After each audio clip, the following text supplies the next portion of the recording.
The day Nathan showed up at my door with 2 garbage bags and asked if he could stay in my house was the day my whole world flipped. And I'm not talking about some romantic movie moment. I'm talking about the kind of flip that makes you question every single thing you thought you knew about yourself, about what people think of you, about what you're capable of feeling at 54 years old when you thought that part of your life was over. If you're listening to this, stay with me, because nothing unfolded the way I imagined, and I'm still not sure if what happened was the best or worst thing that ever happened to me, but I know it changed me in ways I can't take back. I need to tell you who I was before that day so you understand why his showing up like that was so impossible, so completely outside anything I would have allowed into my life. My name is Claire, I'm 54. I live in a small town in Vermont called Bridgewater. Population maybe 3,000 if you count the farms on the outskirts, and I work as a librarian at the public library. Same job I've had for 22 years, same building, same people, same routines. I've been divorced for 9 years. My ex-husband left me for a woman he met at a conference. In Boston, someone younger and more exciting, his words not mine, and my 2 kids are grown and gone. My daughter Emma lives in Seattle with her husband, and my son Tyler is in grad school in North Carolina, and I see them maybe twice a year if I'm lucky. My life is small, predictable, quiet, and I'd convinced myself that was fine, that I didn't need excitement or surprises or anything that would disrupt the careful balance I'd built. Nathan was 27 years old, 27, and he'd been working at the library for about 8 months as a part-time assistant, shelving books, helping with community programs, running the front desk when I needed coverage. He'd moved to Bridgewater from somewhere in Pennsylvania. I never got the full story, but he was quiet, polite, did his work without complaining, and kept to himself mostly. He had this way of moving through the library like he was trying not to take up space, like he was apologizing for existing. And I noticed it, but I didn't think much about it, just figured he was shy or dealing with something personal. He was good-looking in that way where you notice, but try not to notice because he's young. Enough to be your son. Dark hair that was always a little too long, green eyes that seemed sad even when he smiled, and he had these hands. I don't know why I noticed his hands, but they were always so careful when he handled the books, like each one mattered. We didn't talk much beyond work stuff. How's your morning? Can you cover the desk at 2? Did you see the email about the new catalog system? That kind of thing. And I kept it professional because that's what you do. You don't blur lines. You don't get personal with people half your age who work for you.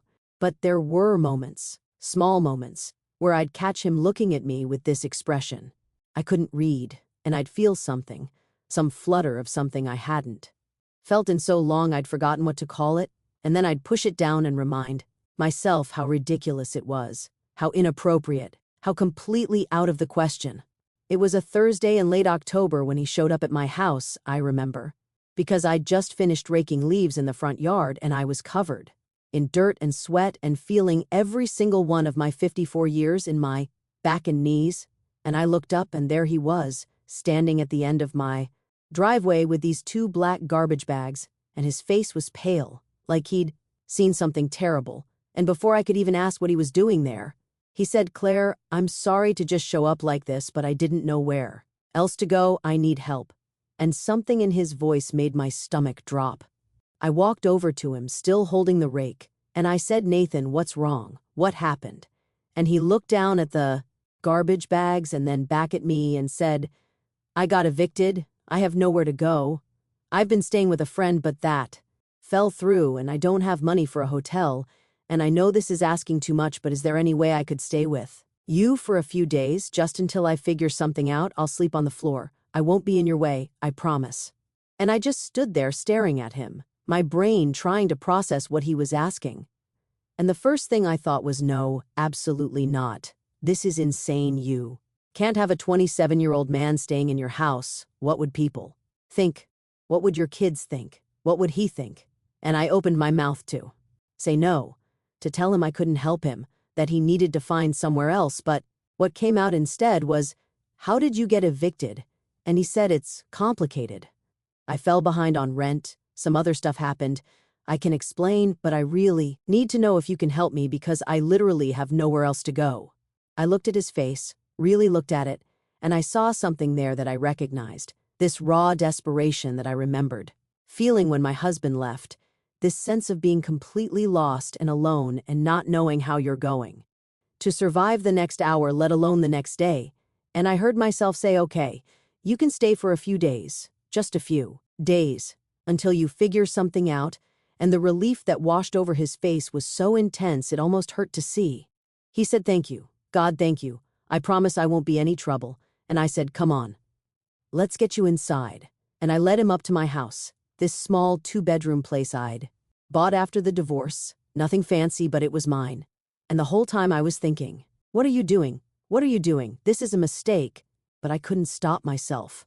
I showed him the guest room, told him he could put his stuff there, and he set down the garbage bags and just stood in the middle of the room looking around like he couldn't believe he was actually inside somewhere safe. And I said, "The bathroom is across the hall. There are towels in the closet. Help yourself to anything in the kitchen." And he nodded and said, "Thank you again." And I left him there and went back downstairs and stood in my kitchen trying to understand what I'd just done. I'd invited a man I barely knew, a man young enough to be my son, to stay in my house, and I had no idea what his situation really was. No idea if I could trust him, no idea what people would say if they found out, and I felt this wave of panic rising in my chest. But it was too late. He was already upstairs in my guest room, and I'd already said yes. That first night was so awkward I thought I might die from it. We ate dinner together. Because it felt weird not to, I made pasta and salad, nothing special, and we sat at my kitchen table, and he tried to make conversation and I tried to act normal. But every second felt wrong, felt charged with something I didn't want to name. He told me a little about what happened, said he'd been living in a rental house with 2 other guys and they'd all lost their jobs around the same time. The landlord hadn't been understanding, things spiraled, and now, here he was. I asked about his family and he got quiet, said they weren't in the picture, didn't elaborate, and I didn't push. After dinner, he offered to do the dishes and I said, "No, it's fine." And he said, "Please, I want to help." And so we stood there side by side at the sink, me washing and him drying, and the whole time I was hyper aware of how close he was. How I could smell his soap or deodorant or whatever it was, something clean and masculine, and I kept my eyes on the dishes and tried not to think about anything. The next day at work was torture. I kept expecting someone to know, to somehow sense that Nathan was staying at my house, and every time someone looked at me I felt like they could see it written on my face. Nathan came in for his shift and we barely spoke, both of us pretending. Everything was normal, and I noticed Susan, one of the other librarians, watching us, and I wondered if she suspected something, if there was some vibe we were giving off that screamed inappropriate.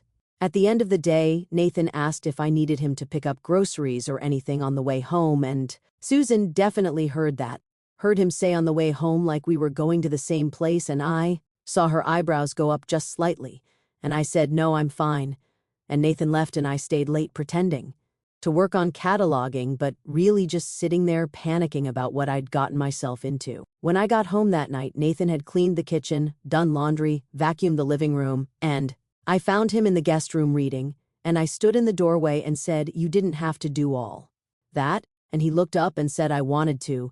You're letting me stay here. It's the least I can do," and I said, "It's just for a few days, just until you find something." And he said, "I know, I'm looking, I promise." But days turned into a week, and a week turned into 2, and every day I told myself I'd tell him he needed to leave, needed to find somewhere else, but every day I didn't, and I started to realize that part of me didn't want him to leave.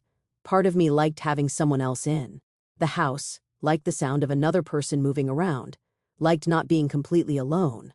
My daughter called during the 2nd week, just a regular check-in call. And she asked how I was doing, and I said, "Fine. Same as always." And she said, "You sound weird, what's going on?" And I almost told her, almost said, "I have a house guest. A younger man from work is staying with me." But I couldn't make the words come out because I knew what she did think. Knew she'd worry or judge or try to talk me out of it, and so I said, "Nothing's going on. I'm just tired." And she accepted that. And we talked about her job and her husband, and then she had to go. After I hung up, I felt guilty, felt like I was keeping some shameful secret, and maybe I was. Maybe that's exactly what this was. The rumors started about 3 weeks in. I don't know how people found out. Maybe someone saw Nathan's car in my driveway early in the morning, or late at night. Maybe someone saw us leaving together for work. Maybe Susan said something, but suddenly, people were looking at me differently, talking quieter when I walked into rooms. And one day Margaret, who'd been on the library board for about 100 years, pulled me aside and said, "Claire, dear, I don't want to pry, but people are saying you have a young man living with you, and I want to make sure everything is appropriate." I felt my face go hot, felt shame wash over me like I'd been caught doing something wrong, and I said, "He's an employee who needed temporary housing. It's completely innocent." And Margaret gave me this look that said, she didn't believe me, said, "Well, you know how people talk in a small town. You might want to think about appearances." And I nodded and said thank you for your concern, and walked away feeling like I'd been slapped. That night I confronted Nathan, told him we needed to talk, and we sat in the living room and I said, "People are talking. People at work have heard you're staying here and they're making assumptions." And he looked mortified, said, "I'm so sorry. I never wanted to cause problems for you. I'll leave. I'll figure something out." And I said, "No, wait. I didn't say you have to leave. I don't know. I needed you to know that people are talking." He was quiet for a long moment, and then he said, "Do you want me to leave? Be honest." And I looked at him sitting there on my couch looking young and worried, and something in me cracked open, and I said, "No, I don't want you to leave." And saying it out loud felt like admitting something huge, something I couldn't take back. And he nodded and said, "Okay, I'll stay as long as you'll have me." And neither of us said anything after that, but something had shifted. Some line had been crossed. Things got more complicated after that conversation, or maybe they just got more honest. We stopped pretending. It was purely practical. Stopped acting like there wasn't something else happening between us. We started staying up late talking, really talking, about our lives and our fears and our regrets. And I learned that Nathan had grown up in foster care, that he'd never known his father and his mother had died of an overdose when he was 14, that he'd spent his teenage years being shuffled between homes where nobody really wanted him, that he'd aged out of the system with nothing and had been trying to build a life ever since. He told me he'd never had stability, never had someone who stayed, and I started to understand why he was so quiet, so careful, why he moved through the world like he was trying not to take up space, because he'd learned that taking up space meant getting hurt. I told him about my marriage, about how my husband had made me feel invisible for years before he finally left, about how I'd spent so long being what everyone else needed that I'd forgotten who I was underneath all that, about how sometimes I felt like I'd wasted my whole life being careful and small and appropriate. Nathan listened in a way nobody had listened to me in years, really listened, not just waiting for his turn to talk, and when I cried, which I did more than once. During these late-night conversations, he didn't try to fix it or tell me it would be okay. He just sat with me in it, and that meant more than I can explain. One night, about a month in, we were sitting on the couch watching some movie neither of us was really paying attention to, and Nathan said, "Can I ask you something?" And I said, "Sure." And he said, "Why did you let me stay, really? You barely knew me. You had no reason to trust me. Why did you say yes?" And I thought about it, really thought about it. And I said, "I don't know. I saw something in your face that day, something desperate and lost. And I recognized it. I'd felt that way when my husband left, and I couldn't stand the idea of turning you away, of you being out there alone with nowhere to go." He was quiet, and then he said, "Thank you, not just for letting me stay, but for seeing me. Most people look right through me, but you see me." And I didn't know what to say to that, so I didn't say anything, but I reached over and took his hand, just held it, and we sat like that for a long time. Things changed after that night. Nothing dramatic, nothing we talked about, but there was this new awareness between us, this charge in the air whenever we were in the same room, and I'd catch him looking at me and I'd look away quickly, feeling guilty and confused, and something else I didn't want to name. I started noticing things about him I'd tried not to notice before. The way he looked in the morning with his hair messy and his eyes still soft with sleep, the way his voice got lower when he was tired, the way he moved his hands when he talked about something he cared about. And I started catching my reflection in mirrors and windows and seeing myself differently, not as the tired middle-aged woman I'd gotten used to seeing, but as someone who might still be worth looking at. And I hated that I was thinking this way, hated that I was feeling things I had no business feeling. My son called one Sunday morning, and Nathan answered the phone because I was in the shower, and Tyler said, "Who is this?" And Nathan said, "This is Nathan. I work with your mom. I'm just staying here temporarily." And Tyler said, "Staying there." And I could hear the confusion and alarm in his voice from across the room. When I got out of the shower and called Tyler back, he said, "Mom, what's going on? Who is this guy? Why is he staying at your house?" And I tried to explain, tried to make it sound reasonable and innocent. But Tyler wasn't buying it. He said, "This doesn't make sense. You don't let people you barely know move into your house." And I said he needed help. He had nowhere else to go. And Tyler said, "There are shelters, there are other options. Why does it have to be you?" And I didn't have a good answer for that. At least not one I wanted to share with my son, so I said, "I'm helping a colleague, that's all." And he said, "Mom, I'm worried about you. This doesn't sound like you." And I said, "I'm fine, everything is fine." But after we hung up, I felt shaken, felt the weight of what I was doing settling on me in a new way. The judgment got worse after Tyler called Emma. Apparently, they'd had a whole conversation about their mother who'd lost her mind and was letting some young guy live with her, and Emma called me, crying, saying, "Mom, what are you thinking? What if he's dangerous? What if he's using you? You don't to know anything about him?" And I tried to defend myself, but it sounded weak even to my own ears. I said, "He's a good person, he's had a hard life, and he just needs some stability." And Emma said, "That's not your job. You're not his mother. You're not responsible for him." And I wanted to tell her that. I knew that I wasn't confused about what this was, but I couldn't because I was confused. I had no idea what this was or what I was doing or why I couldn't make myself tell Nathan to leave. Around week 6, something happened that changed everything. Or maybe it revealed what had been building all along, I don't know. It was a Friday night and Nathan and I had both had rough days at work. There'd been an incident with a patron. That had gotten heated and Nathan had handled it, but it had clearly shaken him. And when we got home, I poured us both a glass of wine, which we'd started doing sometimes, and we sat on the couch and he was quiet, quieter than usual. And I asked if he was okay, and he shook his head and said, "I don't think I can do this anymore." My heart dropped. I thought he meant staying at my house. Thought he was finally going to leave, and I said, "Do what?" And he said, "Pretend. Pretend like I don't feel what I feel. Pretend like being this close to you every day isn't killing me. Pretend like I'm not completely aware that you're 27 years older than me, and that makes everything impossible." I couldn't breathe, literally couldn't get air into my lungs, and I said, "Nathan, don't." And he said, "No, I need to say this. I need to tell you even if it ruins everything. I have feelings. For you, real feelings. And I know it's wrong. I know you probably think I'm disgusting or crazy, or taking advantage of your kindness. But I can't keep pretending I don't feel this way." And I just sat there frozen, every part of me screaming to shut this down, to tell him no, to protect myself and him and the fragile thing we'd built. But instead I said, "You're not taking advantage of me." And he said, "Then what is this? What are we doing?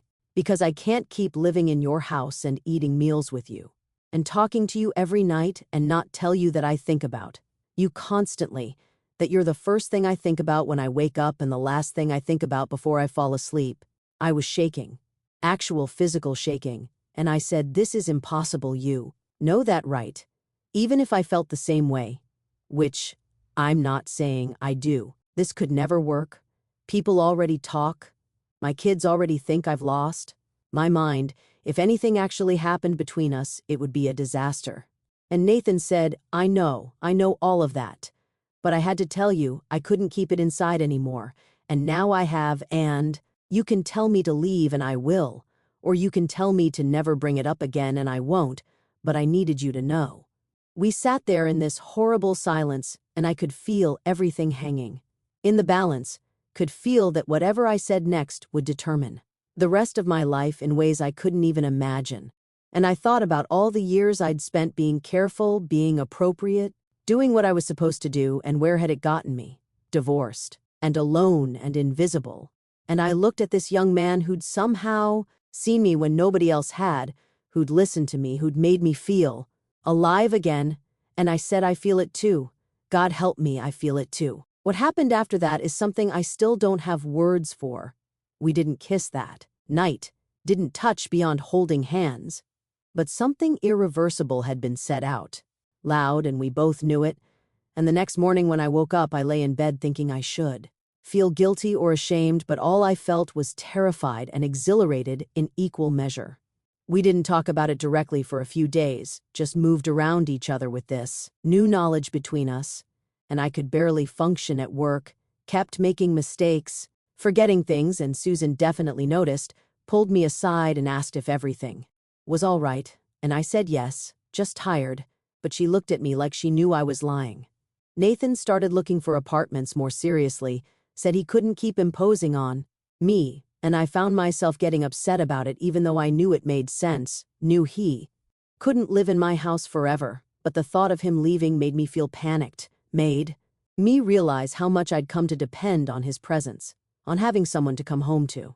We were in the kitchen one night making dinner together and he was talking about a place he'd looked at, saying it wasn't great but it was affordable. And I felt tears starting and I turned away so he wouldn't see, but he noticed. He always noticed everything. And he said, Claire, what's wrong? And I said, I don't want you to go. And he said, you know I don't want to go either. And I said, then don't stay. And he said, we both know I can't stay, not like this, not with everything that's been said. It's too complicated. And I said, maybe I want complicated. Maybe I'm tired of simple and safe and lonely. He crossed the kitchen and stood in front of me and said, if I stay, if we do this, whatever. This is, your kids will hate it, your coworkers will judge you, people in this town will talk about you, your whole life will change. Are you ready for that? And I said, I don't know, probably not, but I'm more scared of you leaving than I am of any of that. And he cupped my face in his hands, those hands I'd noticed months ago, and he said, are you sure? Because once we cross this line, we can't go back. And I said, I'm sure. And he kissed me, finally kissed me. And it was nothing like I'd imagined it was. Better and more terrifying and more right than anything I'd felt in my entire life. I need to tell you about what happened next, about the fallout, because it was brutal and real, and there were moments I wasn't sure we'd survive it. We decided to be honest about our relationship, not to hide it, and the day I told my kids was one of the worst days of my life. Emma cried and yelled and called me selfish, said I was humiliating myself and the family, said how could I do this with someone young enough to be her brother? And Tyler was quieter but somehow worse, said he was disappointed in me, said he didn't understand how I could make such a stupid choice, said he needed space from me. I got off those phone calls and sobbed, actually sobbed, and Nathan held me and said, maybe we should stop this. I can't watch you lose your kids over me. And I said, no. They'll come around. They have to come around. But I wasn't sure I believed it. The town gossip reached a fever pitch. People I'd known for years stopped talking to me. I'd walk into the grocery store and conversations would stop. People would stare, and I felt exposed in a way I'd never experienced. Felt like everyone was dissecting my life and finding it disgusting. Someone left a note on my car that said you should be ashamed of yourself, and I took it home and showed Nathan. And he was furious, wanted to find out who did it, but I said it doesn't matter. This is what we signed up for. The library board called a meeting to discuss my conduct. Margaret led the charge, said there were concerns about my judgment, about whether my personal life was affecting my professionalism, and I had to sit there and defend myself, explain that my relationship wasn't affecting my work, that Nathan and I kept things professional at the library, and they ultimately decided not to take action, but the message was clear. I was being watched. But here's what nobody else saw, what happened behind the closed door of my small house in Vermont. Nathan and I built something real, something that had nothing to do with age or appearances, or what anyone else thought. We built a partnership based on seeing each other, really seeing each other, on supporting each other through the hard stuff, on being honest even when it hurt. He started taking classes at the community college, working toward a degree in social work, said he wanted to help kids like him, kids who'd been through the system. And I watched him grow into himself, watched him become more confident, more sure of who he was. I started painting again, something I'd given up decades ago, and Nathan set up a little studio for me in the spare room, encouraged me to take risks with my art, to stop caring so much what other people thought.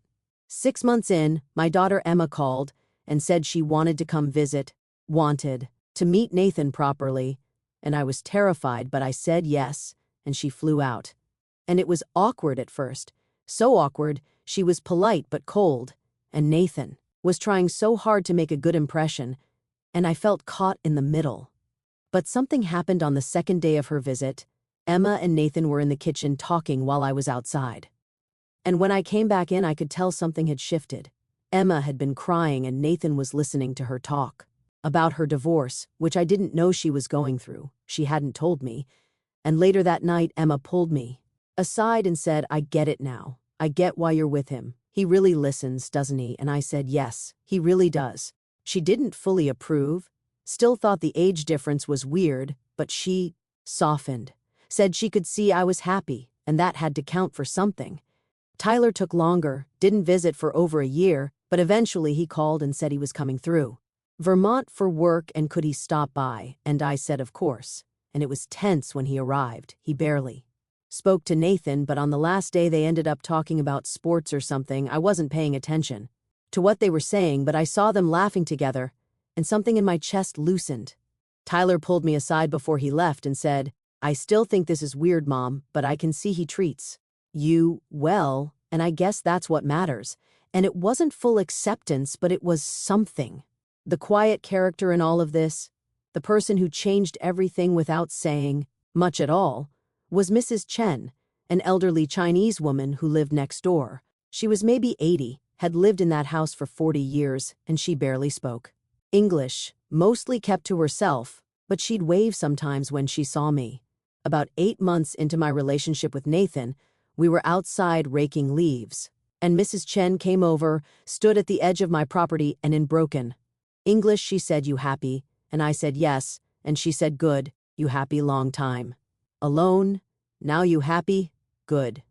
And she smiled this beautiful smile and walked away.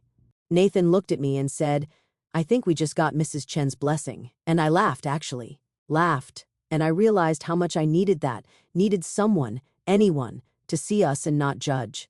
I'm not going to pretend it's been easy. Even now, 3 years later, there are still moments when I see the looks, when someone makes a comment, when I question if I made the right choice, but then I come home and Nathan is there, and we have dinner together and talk about our days, and I remember why I chose this, why I chose him, why I chose to live my life instead of just surviving it.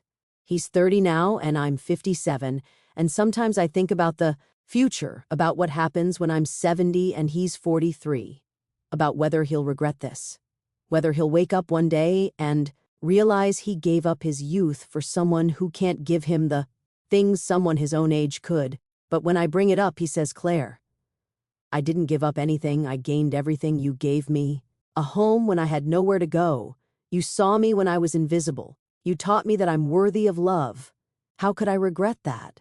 My kids still think it's weird, but they've come to accept it. Mostly they visit once or twice a year, and it's not perfect, but it's something.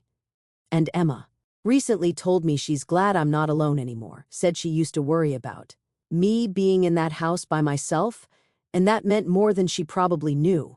My job at the library is fine. I'll probably retire in a few years, and the town has mostly moved on to other gossip, though there are still some people who won't talk to me, and I've made peace with that. Made peace with the fact that living authentically means losing people who only love the version of you they wanted to see. Nathan still works at the community center, finished his degree, and he's applying to grad schools now, wants to get his master's in social work. And I'm so proud of him I could burst. Proud of how far he's come from. That desperate young man with 2 garbage bags standing in my driveway. We got married last year, just a small ceremony at the courthouse. My kids came and so did a few friends.